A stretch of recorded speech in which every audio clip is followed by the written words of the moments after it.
ఆంధ్రప్రదేశ్లోని పశ్చిమ గోదావరి జిల్లా బుట్టాయిగూడెం మండలంలోని గోకులపూడి గ్రామ సమీపంలో ఉంది గుబ్బల మంగమ్మ తల్లి ఆలయం. కోరిన కోరికలు నెరవేరుస్తూ కొంగు బంగారమే దట్టమైన అరణ్యంలో ఎల్లప్పుడూ నీటిదారులు ఆలయంపై నుండి పడుతూ రాతి గుహల్లో వెలిసిన అమ్మవారు గుబ్బల మంగమ్మ తల్లి. ఎటు చూసినా ప్రకృతి అందాల నడుమ కొండలు కోనలు మధ్య ఒక రాతి కుండ మధ్యలో గుబ్బలు గుబ్బలుగా ఉన్న గుహలో వెలిసింది. అందుకే ఆమెను గుబ్బల మంగమ్మ తల్లిగా పిలుస్తారు. ప్రతి ఆదివారం మంగళవారం పెద్ద సంఖ్యలో భక్తులు ఇక్కడికి వచ్చి దర్శనం చేసుకుంటారు. ఇంకా ఆలయ పురాణానికి వస్తే బుట్టాయిగూడెం గ్రామానికి చెందిన కరటం కృష్ణమూర్తి 32 ఏళ్ల క్రిందట ఎదురు కోసం అడవికి వెళ్లారు.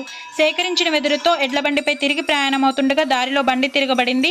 బండి తిరగబడిన దాని గురించి ఎంత ఆలోచించినా కృష్ణమూర్తికి అంతు చిక్కలేదు. బండి ఎత్తుకొని తిరిగి ఇంటికి చేరి ఆ రాత్రి నిద్రిస్తున్నప్పుడు మంగమ్మ తల్లి కలలో కనిపించి అడవిలో సెలయేటి మధ్యన ఉన్న రాతి గుహలో ఆమె కొలువై ఉన్నట్లు చెప్పిందని, వెంటనే ఆ కలలో ఉంచి మేలుకు వచ్చి కృష్ణమూర్తి తెల్లవారుజామున గ్రామస్తులతో కలిసి అడవికి వెళ్లి గుహలో చూడగా మంగమ్మ తల్లి కొలువై ఉంది. స్వయంభూగా వెలిసిన అమ్మవారి ఆలయానికి కాలక్రమేణా విశేష ఆదరణ లభించింది.